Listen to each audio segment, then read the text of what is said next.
Hello, hello, hello, hello, everyone. Welcome to another episode of Sree's daily global COVID-19 show. My name is Sreenivasan, and I'm the Marshall Loeb Visiting Professor of Digital Innovation at Stony Brook School of Journalism.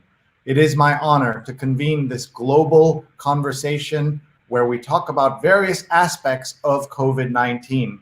We try to do that by not focusing on the news, but looking at issues that you may not find every day on the news. And today we have a very important topic that we're going to cover, and we have a very special guest. So let me tell you what we're going to be doing. We're going to talk about privacy in a COVID-19 world. And our guest is Yoav Degani. He is founder and CEO of myprivacy.io. myprivacy.io. So nice to have him here with us. He's joining us from Israel, where he is based. He's an entrepreneur there. And that's why we're live 12 hours ahead of when we normally are. We didn't want to bring him on at very early his hours. So normally we're on, say, around 9 p.m. Eastern. It's 9 a.m. Eastern here. If you're watching us for the first time, we're so grateful to have you here. We're on Facebook, Twitter, YouTube, and LinkedIn. And we would love to have you follow us on those platforms. I'm at Sree on Twitter and SreeNet on YouTube, as well as on Instagram. Also, we'd love for you to subscribe on to our YouTube page, youtube.com/SreeNet, so that you can see all our episodes. Today is a milestone day. It's episode number 70. That's right, 70 straight days we've been doing these shows because it's been 70 days of lockdown in New York. I said I would do these as long as we're in lockdown. I thought a couple of weeks, and here we are 70 days later. I'm so honored to have this community that we've built around the world. Tell us where you're watching from. Just go in and type and tell us where you're watching from, how you're feeling, how you're doing, and we will get a chance to talk to you and get your comments and share them. What are your thoughts about privacy? What needs to be fixed? What's not being fixed? What are you worried about? Tell us all in the comments and we'll bring them on. And of course, tell us how and tell us where you're watching from as well. I want to first, however, pay some bills. So we're going to thank our sponsors. And our first sponsor is Sown Social Media Solutions, Survive with Live Video Bootcamp.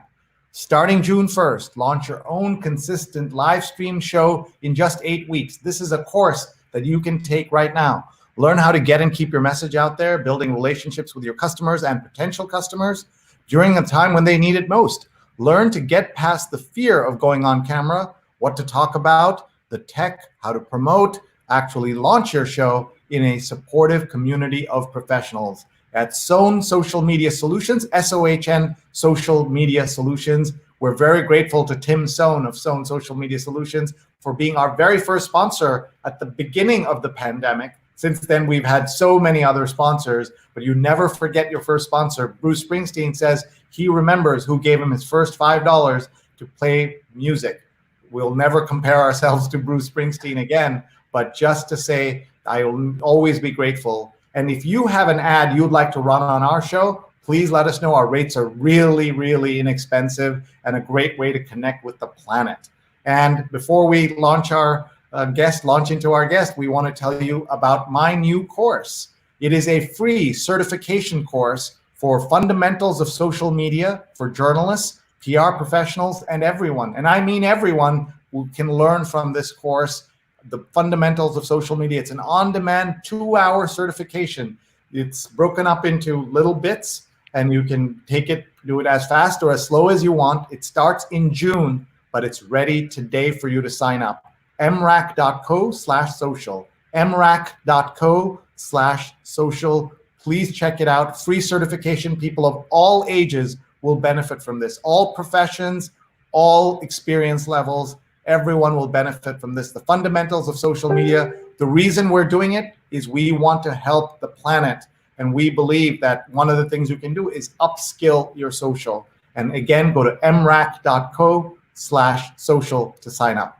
All right, let's talk about privacy. And we have a great guest to do just that. So let me bring him on. I'm giving a moment to get ready. And he's loosening up in the back as you do when you're in the green room. Before you come on stage, he's just about to talk to the planet. So we want him ready. and he's excited. And please welcome Yoav Degani. Hi, Yoav. Hi, Sree. Thank you for having me. I'm very excited. Thank you for being here. It's towards the end of your day. What time is it in Israel right now? It's 4 in the afternoon. Okay, 4 in the afternoon. It's 9. Yeah. It's 9 a.m. here, and I normally do. I just had a show 11 hours ago, so we're now back. And I did manage to have a shower in between. We start all our shows by asking our guests, "How are you? Where are you? How's your family?" Talk about that first, please. Yeah, so I'm doing very well, actually. Thank you for asking. We are all back to the office here in Israel, in Tel Aviv. Things are becoming pretty normal. I would say that it feels like it's almost over here. We had like a month and a half where everyone were working from home. Quarantine and everything like in any other place on earth, pretty much. But I'm happy that it feels that it's behind us. I'm feeling well. My family is feeling well. Personally, I don't know anyone who had the coronavirus. So pretty stable and happy to be at the office with all the team here. Well, that's pretty amazing that you don't know anybody who's even had it, which is very different from our experience in America. As you know, in America, we like to think we're number one in everything. And now, unfortunately, we are number one also in the coronavirus. And we are seeing that country after country has had to deal with it, but nowhere like in America. I don't think Israel is even on this famous FT chart right now. And I am sorry to say that I know multiple people who've had corona, and I also know at least 5 people who have passed away.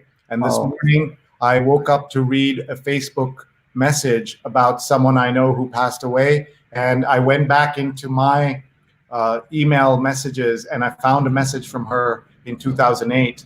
And just so sad that this is happening at it's happening all over the world, but America is disproportionately affected. New York is disproportionately affected, and it's very upsetting. What do you think the secret is of so many other? You've traveled the world, you've spent time in America. What do you think is the reason that so many other countries are doing better than America?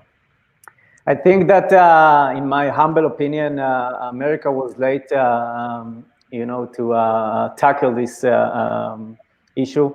I think that Trump pretty much ignored it until it was unfortunately too late. I like what we've done here in Israel when pretty soon when it started, they closed all the gates, no more flights, income flights. Pretty much everyone should stay their home, wearing the masks. And then based on the amount of people who got infected or the death rates, they played with the terms, I would say, what you can do, what you can do. The guidelines, yeah. So I think that, but to be fair, I think it's sometimes easier to do it in a small country like Israel. The US is too big. For the good and for the bad, everything is so big in America, right? So you're doing the most amazing things, and help so many people in so many areas of life. But on the other hand, when you get such a tragedy, the numbers are so high as well. So it's a real problem. Let's now, before we talk to you about the privacy issues, we do a portion of our show that we call the global tour, because we have people watching from all over. And we're going to start here. And Kanika Manga is tuning in. She's the doctor who was on my show last night.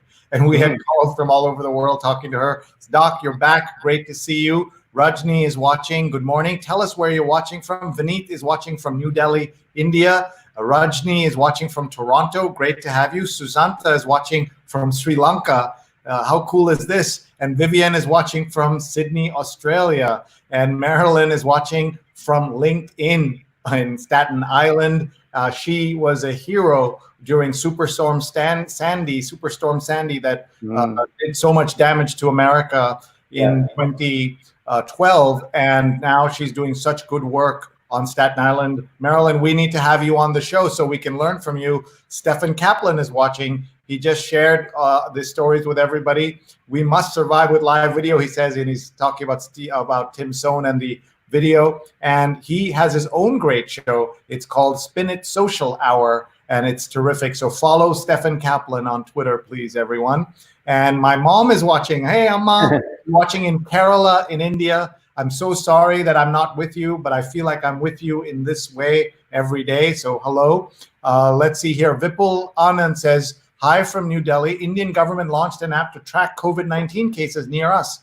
Do you think there's a big attack on privacy as it tracks our location all the time? So I'll give you a second to think about it and just finish this tour. Pradna Haldipur is watching from Springfield. Oh, sorry, she's watching from Maryland. And she is somebody who's a good friend of the show. She was on our weekly version. So this is a daily program, but the weekly version, we talk on Sunday. We read the New York Times out loud, and she was a wonderful guest talking about new things happening in philanthropy. So do connect with her.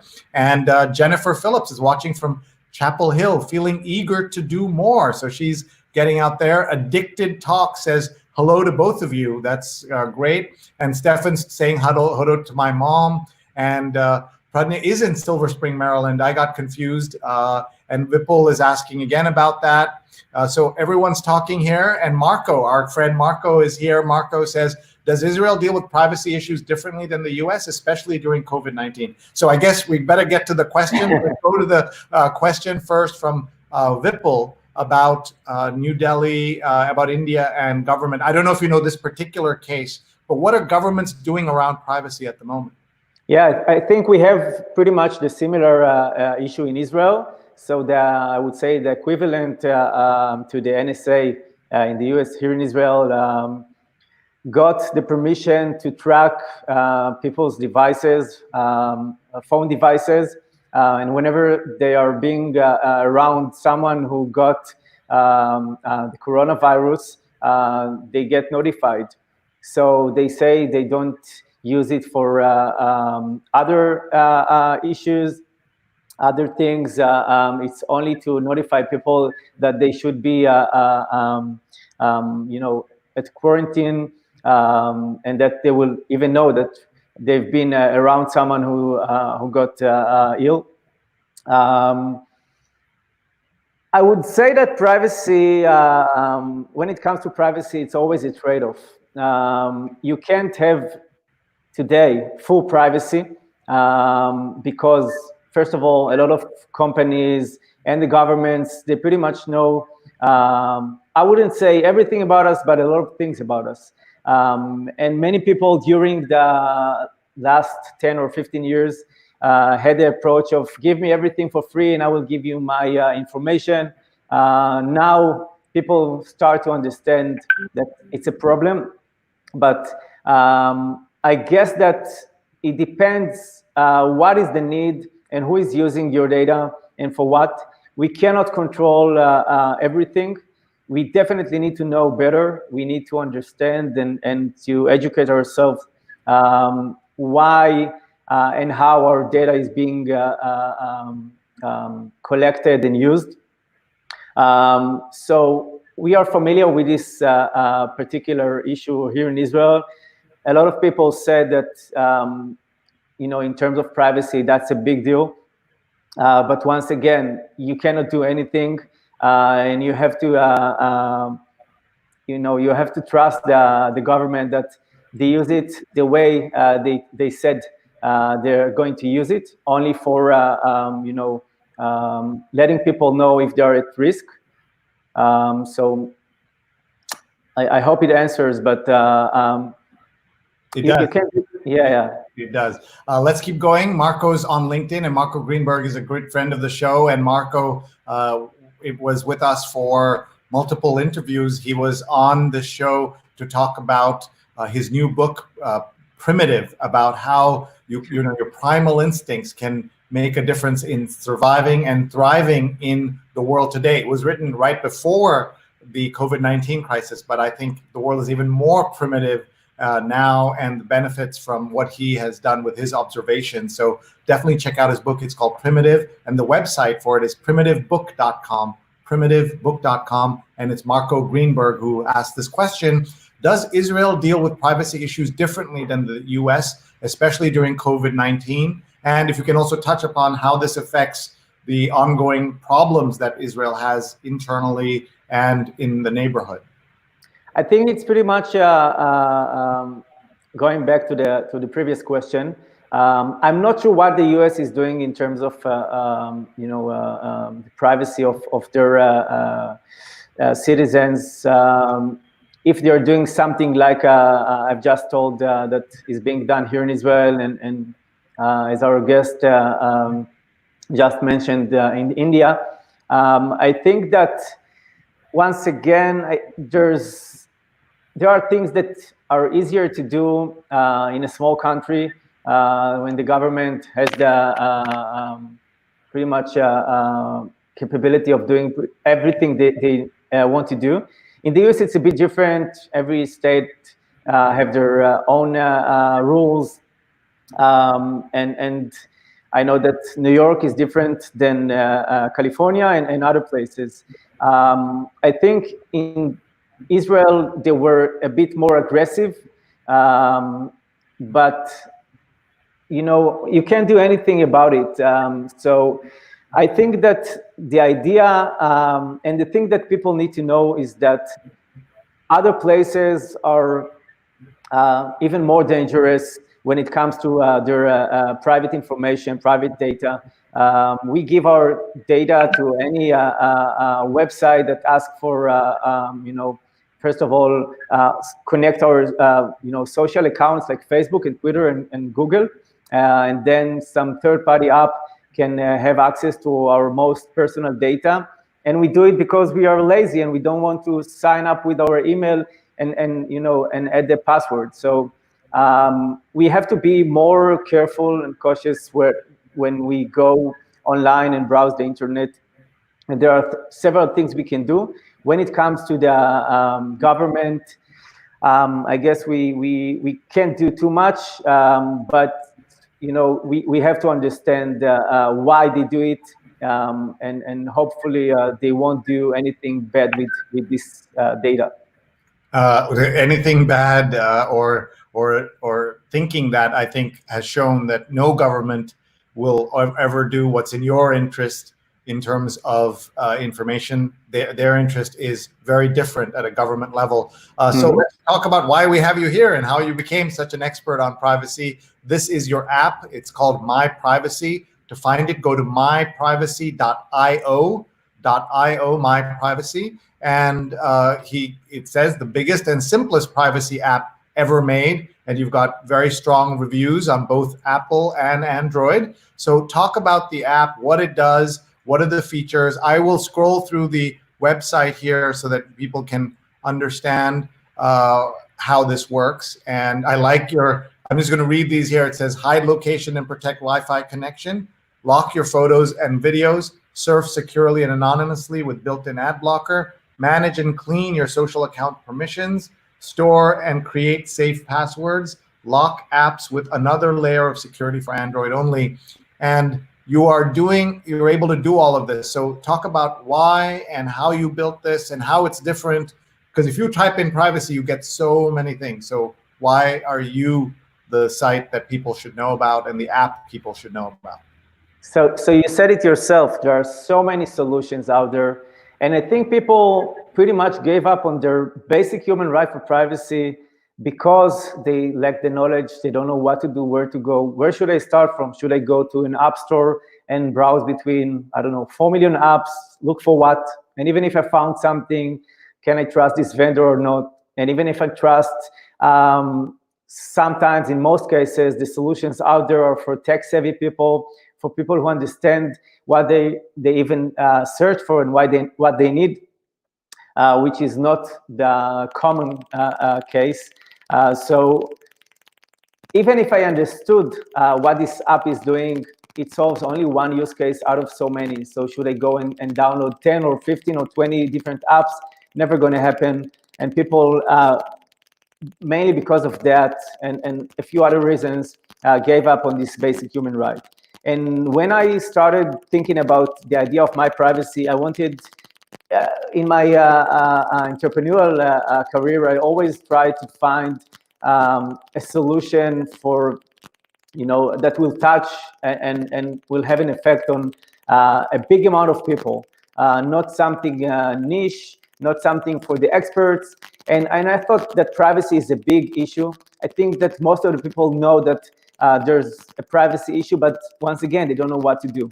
And I started to realize that in order to bring privacy, there should be only one way of doing it, and it's building a one address for anything privacy. So I started to think about a suite, a model, an app that will provide you with all the most important tools that you need to have, things that you didn't even know existed. So there's a lot of discovery issues, and once you get to My Privacy, you get a list of several tools. Each and every one can be a different app, so it's a very ambitious app. We are not calling it the biggest and simplest app just because we have, I don't know, some ego issues or anything like that. We've built the most comprehensive app ever because we believe the only way people will use privacy tools is by having everything in one place. And then once they are there, you can educate them. You can tell them why they need to use each and every service, each and every tool. And we've built things like VPN and password manager and photo and video vault, which is an encrypted place for all your photos and videos. And Uplock on Android, which is another layer of security if someone has access to your device. And we have our legacy product, which is called My Permissions. My Permissions, yeah. No, I'm just looking at your app. I'm just showing them. Go ahead. Sure. So My Permissions was the first privacy app that we've launched about 8 years ago, and it helps you see all the permissions you granted to third-party apps on top of Facebook, Google, Twitter, Instagram, LinkedIn, and etc. People scan all those services, and then they found out on average that they have 80 to 100 different services with access to their data, to their friends list, to their email address, contacts, and things like that. So My Permissions is still live as a standalone app on the App Store, but today our focus is My Privacy. And now My Permissions, which we call social permissions, is a small part of this big suite.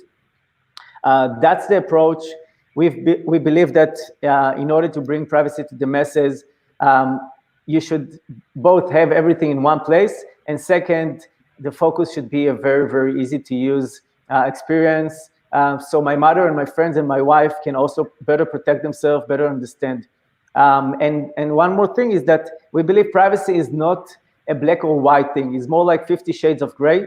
You can't have full privacy unless you change your operating system and you delete your Facebook and Google and everything. Most of the people won't do it. So we say, do whatever you do, but you definitely can know better and live in between. So you can use Facebook, but use password manager to go and have better passwords and different passwords to all the services you're using. You can upload a photo on Instagram, but use a photo vault for your private photos, for your passport, your documents, for whatever you need to have encrypted, and so they won't get to the wrong hands.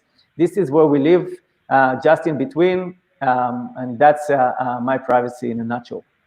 Got it. And you've decided that this should be priced and charged. This is not free, right? You can download it for free, Right. and you have a 7-day trial. Otherwise, it's about $12 a month with the discount if you pay more, right? If you pay in advance. How did you arrive at that pricing? And do you feel that that's a fair price globally, where some people are not used to or not even able to pay it like that? Yeah. So to be honest, we are still playing with the pricing model. We might change it anytime soon, because we're testing several different options. Definitely taking into consideration, we have a lot of downloads from places where people cannot pay $60 a year. So we're trying to help. The thing is that we've compared ourselves to the pricing of a standard VPN, which provides you only with a VPN. And this is the cost for all the things we are providing you.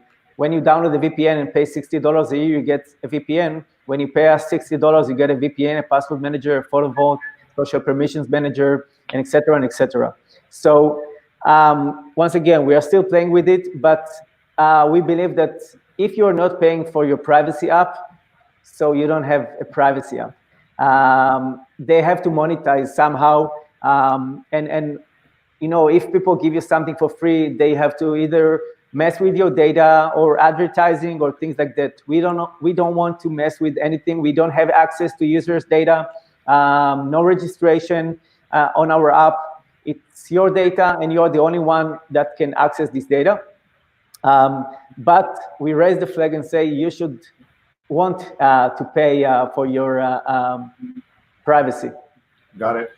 Thank you for sharing that. And folks, you're watching a conversation with Yoav Degani, who is CEO and founder of myprivacy.io.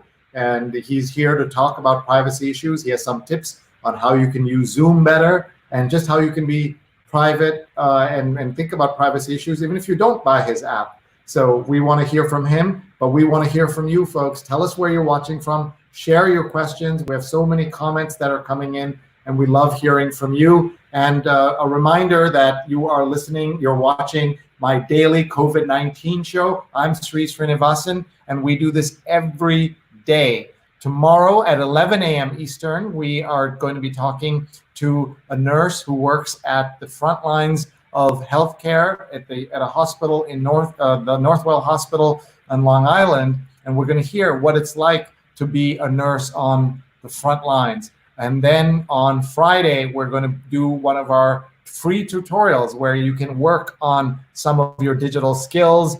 We have so many things coming up. We're just very grateful to everyone who has responded to this show. We've had more than 120 guests speaking over the last 70 days, and we're very, very proud of the speakers and the conversation that we've built. We're so grateful to all of you. Monday is our 75th show, and we would love to, again, as we did with the 50th show, turn it over to the audience and have you come on camera, speak to us, support us, talk about how you're feeling, talk about what's happening with COVID-19. We are very grateful to you for watching right now. We're live on Facebook, Twitter, YouTube, and LinkedIn. So please go in there and connect, share. You know somebody in the world who would benefit from this conversation right now. The CEO of myprivacy.io is with us, Yoav Degani. So please do follow him, and please do check out his materials, including some articles he's written. We'll show you that in a minute. And I wanted to show you a couple of the shows we've done in recent days. Last night, we had a Ask the Doctor segment with Dr. Kanika Monga. We also had a conversation about U.S. immigration issues with Anil Kalhan and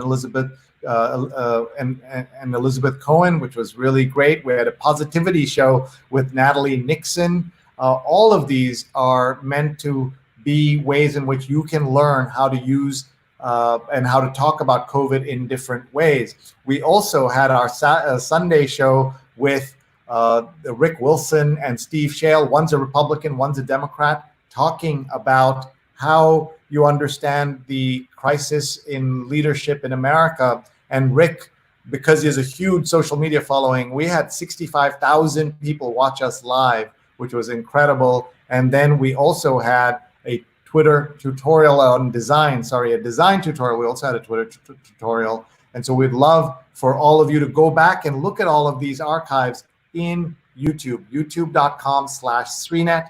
You can look at the 70 shows plus shows that are there. So now let's go back to our guest. We'll give him a heads up if he's checking his email. We want to not surprise him because privacy is really important. So I don't want to catch him in a moment of awkwardness. Let me ask you, in terms of privacy, many people like me believe that the iPhone is more private than Android. True or false? I think it's true. Okay, so we saw that, you remember in the San Bernardino terrorism case in 2015? Yeah. The federal government went to Apple and said, give us the password of the terrorist phone. And they said no. And Tim Cook has said it is a human right to have privacy, right? Exactly. So what makes it like that? Why is the Android phone more susceptible to privacy issues? First of all, the iPhone operating system is like a closed garden. So there are things that you cannot do. And unlike Android, when you can do many things on the operating system level, you can change permissions, you can ask for more aggressive things to do. And therefore, some apps can make a real damage. That's first, and second, it's Apple's approach towards privacy, and I think they are taking a more aggressive approach when it comes to privacy than Google are taking. So these are the main two reasons. Yeah, and so of course you have a product that will deal with those issues. So let me ask you: if I have an iPhone, why do I need another layer of security on top of that? I saw Apple fight off the FBI and keep information private. So why would why do I need another level of protection? So it's not another level. It's just tools that you don't have that are not coming with the device you're buying from Apple. So Apple are not allowing you to hide your sensitive photos and videos in an encrypted way locally. They provide you the iCloud, and I guess that you remember the case where hackers stole all the nude pictures of all the celebrities several years ago. So it's not private. They are being more and more privacy-oriented company. They're talking about it in press releases and etc. But there's a long way to become the most private device. And Apple are not building all the tools.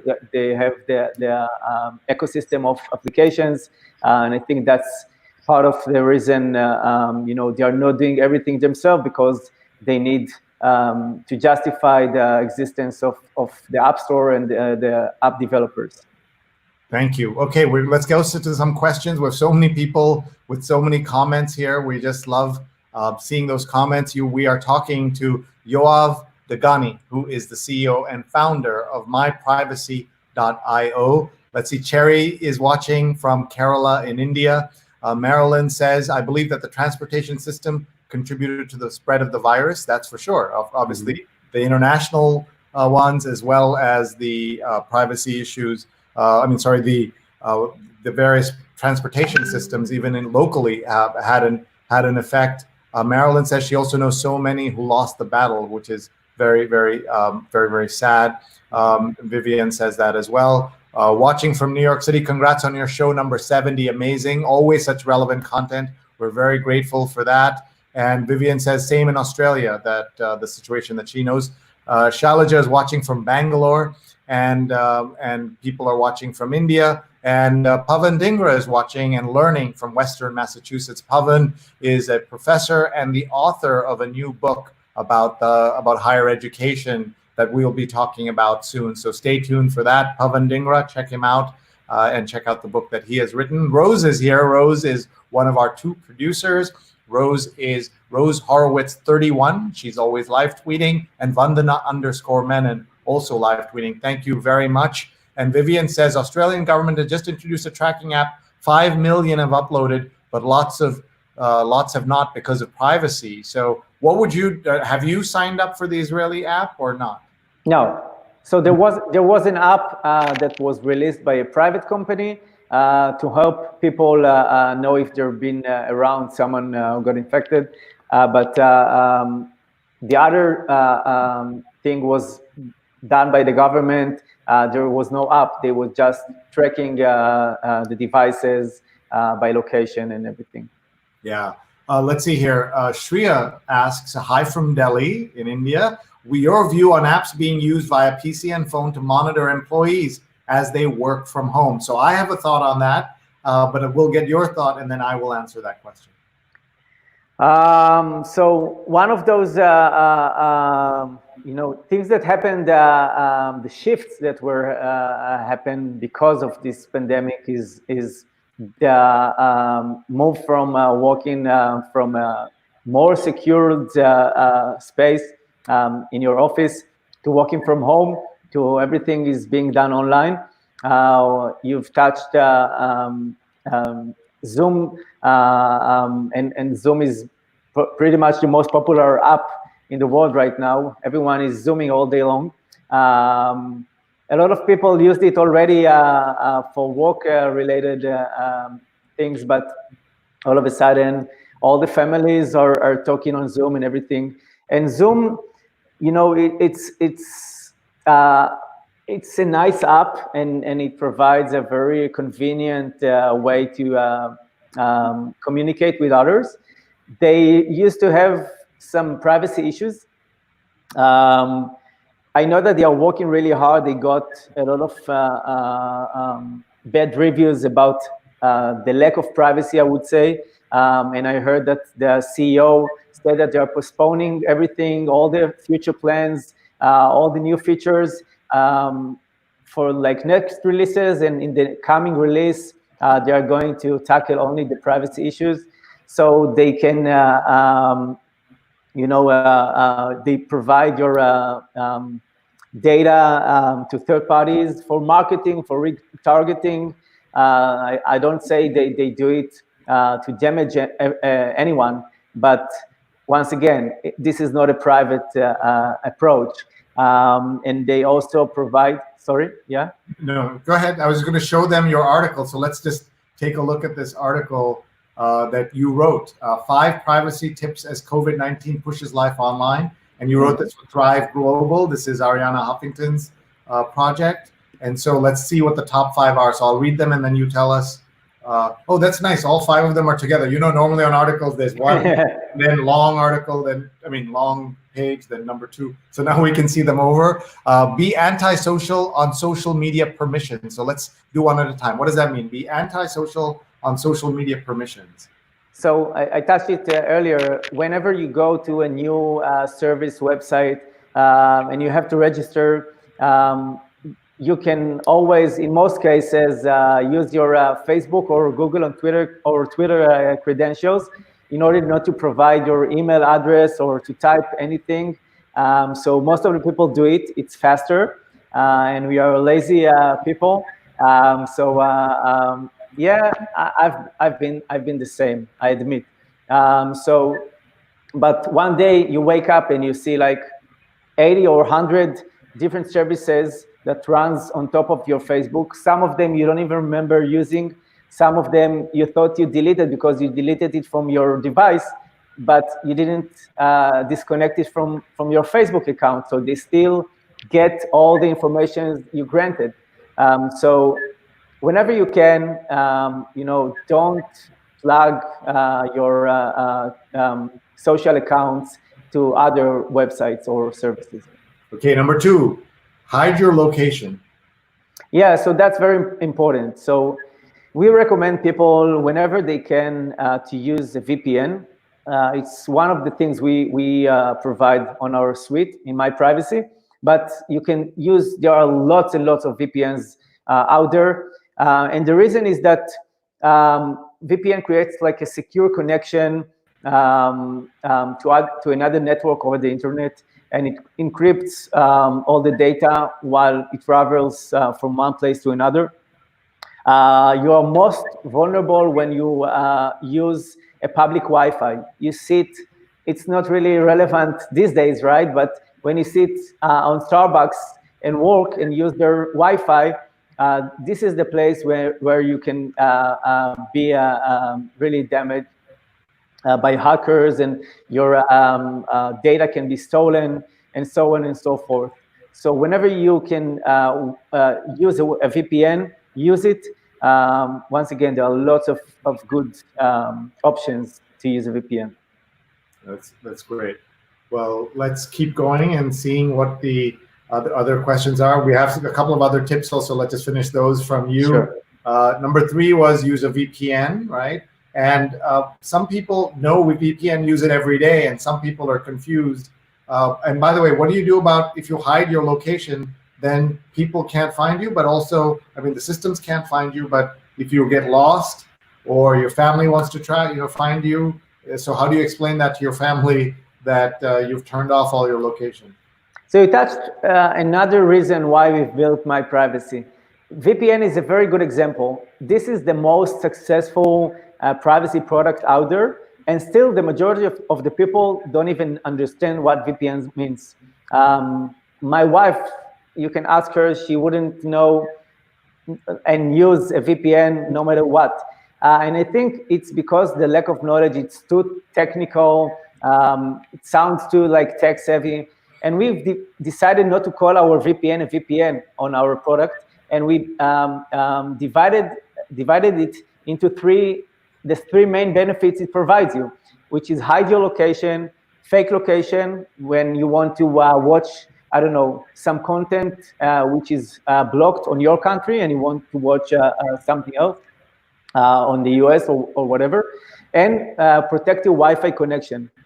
That's the main benefits of a VPN.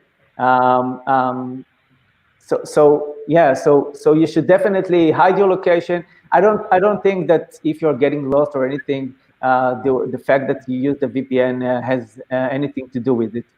But what if you turn off your location though?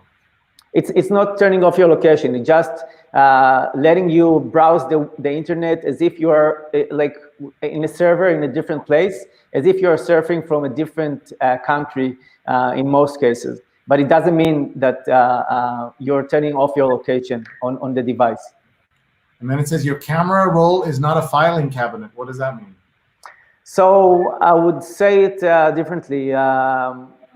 This is a big tip I would provide. I think everyone should have an encrypted vault for their photos and videos which are sensitive.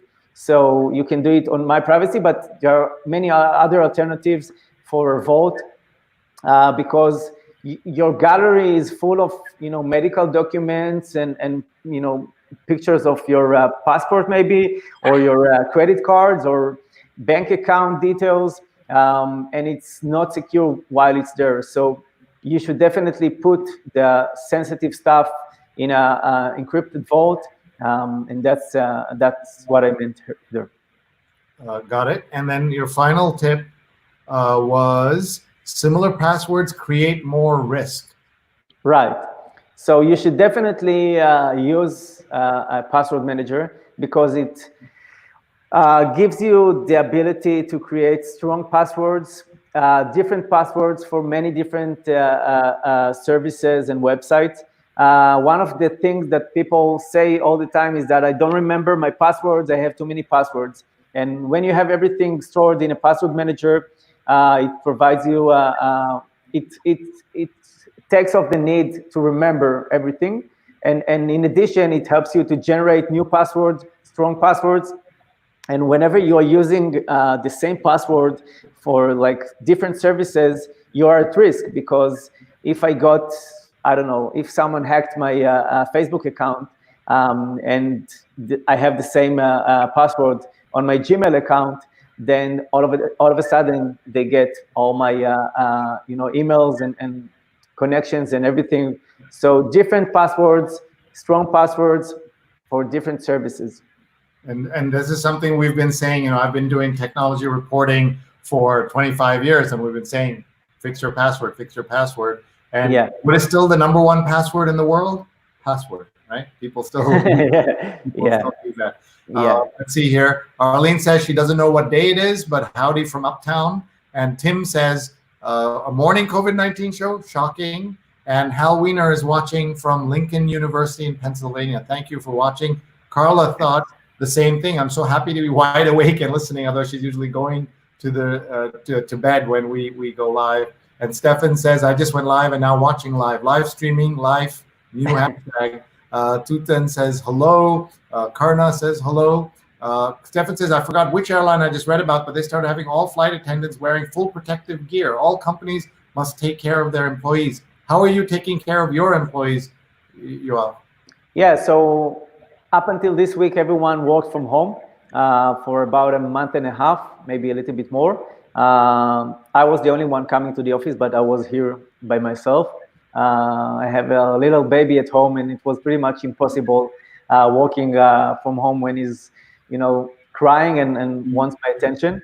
But I gave them time to work from home and do whatever they need in order to take care of their families. There are parents among my employees, and they needed to divide their time between entertaining the kids to working, which is difficult. So we are as flexible as we can. I understood everything, all the challenges, and until it was safe, I didn't ask anyone to come back to the office and work as usual. You saw the big news that Jack Dorsey said that people can work from home on Twitter, and then he said today, he said about Square as well, as the CEO of two companies, as you know. Right. What is your attitude to work from home? I like everyone at the same place. I think, working from home is not easy. It can be nice from time to time, but I think that people should meet each other, should raise ideas, should work together and solve things together. We've tried Zoom on a daily basis, or video, Google Hangouts, or any video conference tool. It's not the same. The magic doesn't happen. It's okay to maintain things, to get an update, but it wasn't the most creative time of our life in this company when we worked from home. So I think, I'm not sure why Jack said it. Well, he said everybody who wants to and everybody who can. That doesn't mean that every single person will never come to the office. So my opinion is that whenever they will be able to get back to the office, 90% or more will come to the office. They want to meet their friends. They want to work with people. They want to eat lunch together. We are humans. We need this human communication to see each other. Video is nice, but it's not the best thing to communicate. Sure. A quick question here from Tutan says, what important security guidelines would you suggest for Android users? Apart from buying my privacy, what is one thing that an Android user can do today? So I think, first of all, don't download anything you don't trust, or you see like, I don't know, a little amount of downloads or like super bad reviews. See when is the last time this app was updated with the new version. If it was a year ago, it should be a warning sign. So I guess that on Android you have so many ways to download apps, even not from the Google Play Store, and I think that you should be extreme careful and cautious whenever it comes to downloading an app you don't know. Don't press on anything you see, even if the picture looks good. So the question for you is then, do you think Android can ever become like Apple, more secure, more safe? I don't believe. I think, once again, it's a different approach. Apple is the closed garden. Google is the opposite. But I think that on Android, even on the operating system, you can play with the permissions you grant to applications on your device. So there are granular permissions. You can turn off the things that you don't need in order to make the app work. Don't close, the things that will break the app. If you are using Instagram and you'll close the camera, it probably won't let you operate it as needed. But if you're using Facebook and there's no need for you to have the microphone open, so go and close it on your permissions on the device. So this is something Apple added as well, but it's easier to do and play with it on Android as well. And we're looking at your article in Online Life, some things you really don't want to share, and you put that in multiple buckets. So let's go through the buckets very quickly. You said medical, financial, academic, personal interactions, and sexual and romantic items. Don't put them online, but people do that all the time, right? Like that's certainly one of the issues. Okay, here's a question from Rajendra. He says, despite all the complex measures taken, I'm sure that I'm still leaking info. Most of my apps are walled off, though. So, he's a very scientifically minded guy. So I know he'll be doing the best he can, but it shows that even he doesn't know. Listen, even I don't know, everything about all applications. And I said earlier, we are living in between. It's 50 shades of gray. There is no full privacy. You can ask some basic question. Who is the app vendor? Why do you need it? You can see a link that you are pressing on. If it, like a lot of bad guys took advantage of Zoom popularity, and created like links that looks like Zoom, but with double M or double Z or things like that, and then it led to phishing and some other things. So be more cautious. You can't control everything, but if you ask for my top 5 recommendation is use a VPN whenever you can. Hide sensitive photos and videos and documents in an encrypted photo vault. Use a password manager, different password for different websites. Don't log in with your social accounts whenever it's possible, and close the permissions, as I just said, that you don't need for apps, for specific apps like microphones or things that are, too aggressive, and there's not even a connection between these permissions to the app and what they're doing. Stefan says, I always tell people and my students at FIT, do not give away everything privacy-wise by linking all of your accounts with apps by signing on. Don't do it, he says. Rajendra says, what about browsing? Would you recommend Orbot or some version of Tor? Now, a lot of people watching have no idea what those last two things are. What is Tor? What is Orbot? And talk about how it's different on browsers. And do you have a preference between Chrome, Safari, Firefox, Opera, and then all these other things? So talk about that, please. Yeah, so I prefer using our safe browser. That's another tool we have, but once again, there are lots of alternatives. Firefox. Do you get it for the same price? Pardon? Do you get it for the same price that you're buying? Yeah, exactly. Everything you get is for the same price. You get phone and device, phone and laptop? At the moment, we only support phones. Okay. So whenever you browse the internet, if you have My Privacy or other safe browser, you should definitely do it because it blocks ad trackers, other trackers, analytic trackers, and some other stuff. It deletes all your history and cache. It doesn't collect your data. So it's better to use a safe browser. Firefox has a great solution. We have a great one as well, and there are others. Great. So what is Orbot and Tor? So I really don't want to talk about it because it's more for the tech-savvy and advanced kind of users. And I think that the majority of the people need to know more about safe browser, but they are pretty much providing you the anonymity you need when you download and browse to place you don't want other people to know about. Got it. We're just looking through some of the comments. Marilyn's talking about her students doing some great project with digital privacy. Stefan, disconnect apps and don't leave their access wide open for eternity. Clean them out if you don't use them consistently. Vandana says, thank you for those tips. She's our one of our two great producers. Karapai is watching from Bahrain. So this is right in your neighborhood.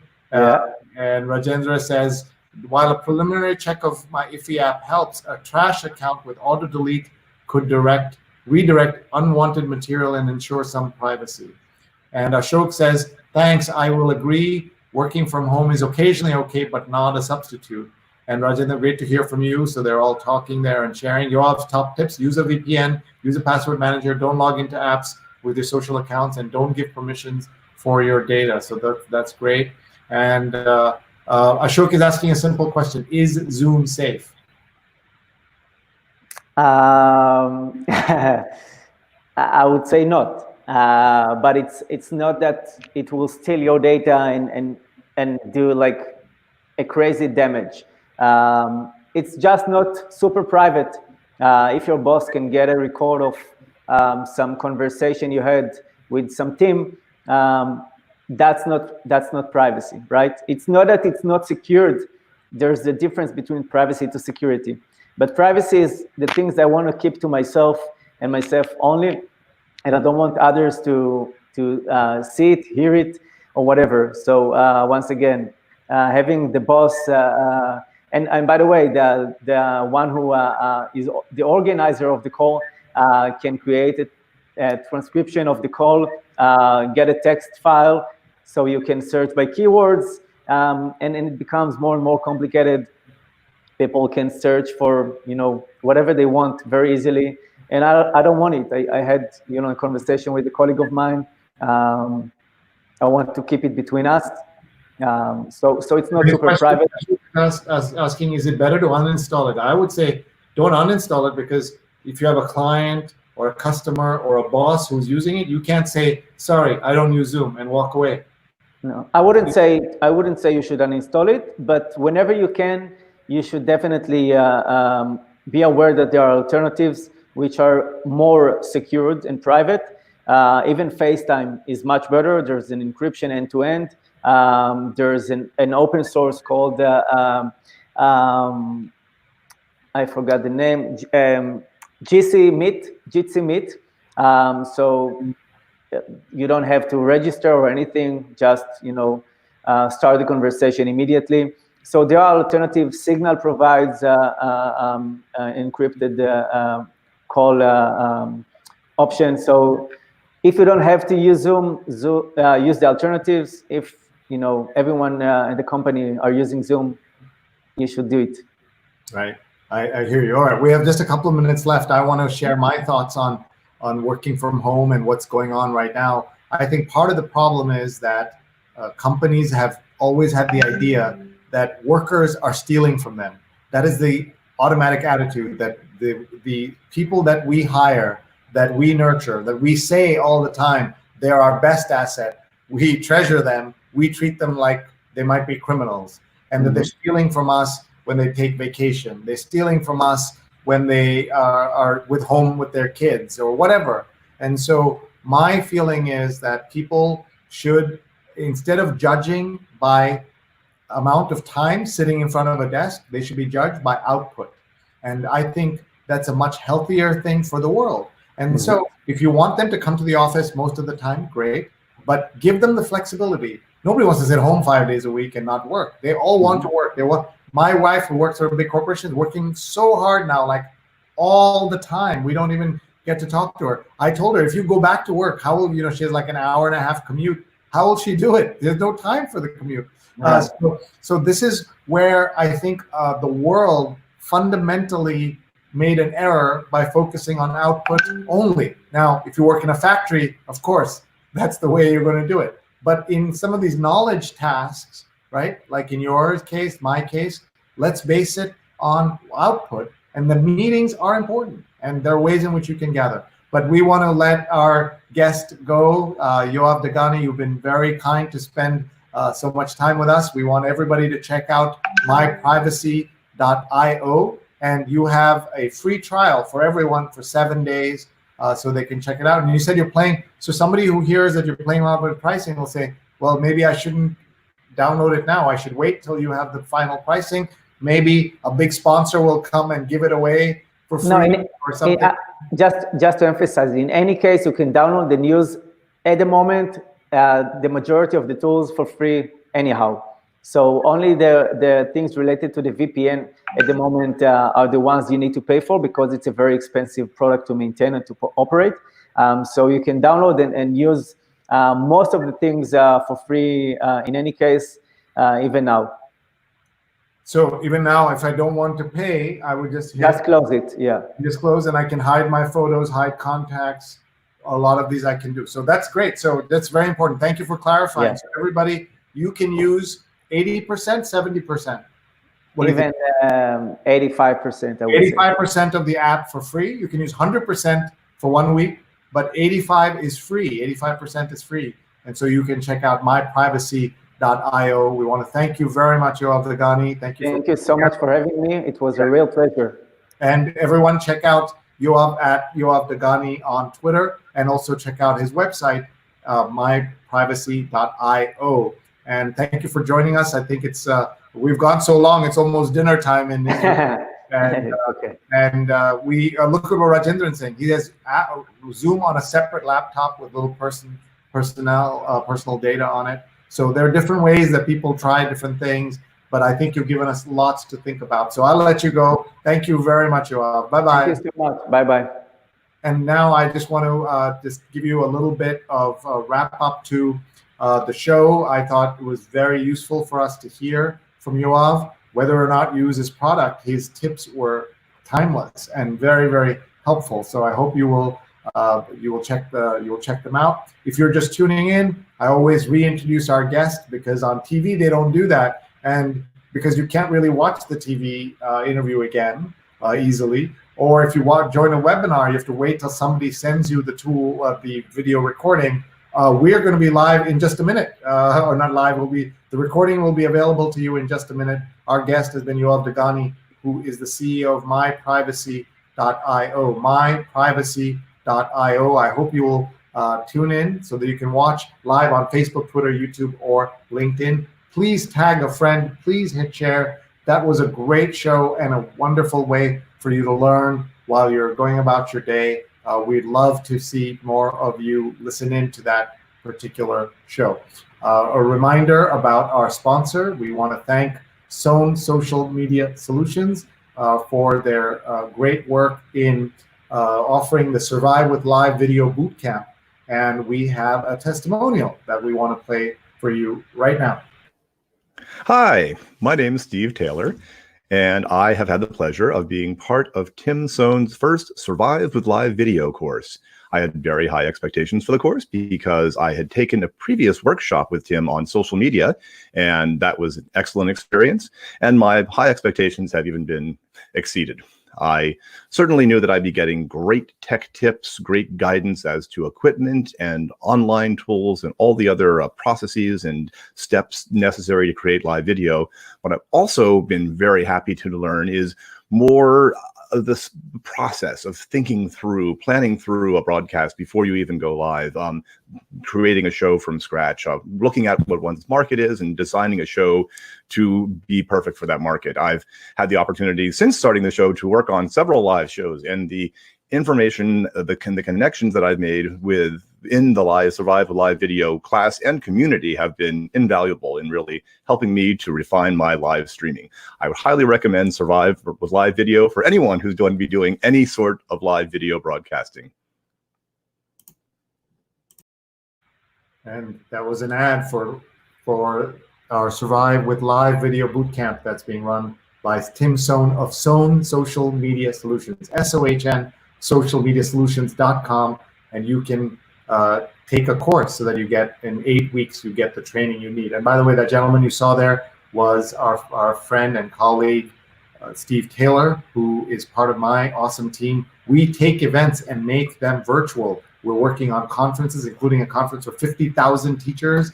We are working on different things, including creating private label talk shows. Like you want to have your own talk show with producers. We help you think about the show and how you'll launch it or your conference. If you know anybody who is canceling a conference, please have them contact me first. I'm telling people, do not cancel your conference without talking to me. Sree@Sree.net is my email address, Sree@Sree.net. We would love to talk to you about your virtual event and how you think about it. My business is pivoted, but I'm still doing digital and social consulting. And finally, a reminder that one of the things I wanted to do was to help the entire world get better on social. So we have now, for the first time, my free Fundamentals of Social Media for Journalists, PR pros, and everyone free certification course. Starts in June 8th, but you can save your seat today. mrac.co/social, mrac.co/social. Please sign up. I know you will benefit from it. You all know somebody who would benefit from it. Please tag them, share them, take a photo of this, or take a screenshot and share it with your family and friends, and they will benefit from that. And finally, I hope you will continue to subscribe to my YouTube account, Sreenet, Sreenet. You can see more than 100 videos that we have done talking to some of the world's most interesting and influential and important people. And you can learn a lot. I do from this every day. I want to thank Rose Horowitz and Vandana Menon, our producers and our guests. And one way to keep up with me is to take a screenshot of this, or take your phone. And this, if you take your iPhone and the camera and just point the camera at this, you will be able to get a QR code that will add you to a WhatsApp alert list. It is not a group with racist uncles. This is a simple and clear WhatsApp message when I'm live. That's all, once a day when I'm live, that's it. So please take a look at that, and we'd love to get your feedback. I'm looking for speakers, I'm looking for topics, I'm looking for suggestions, self-nominations, welcome. We're also looking for sponsors. So with that, please email me, Sree@Sree.net, Sree@Sree.net. If I can help you with your digital issues of any kind or social media issues, let me know. Sree@Sree.net. I want to thank everybody. Goodbye.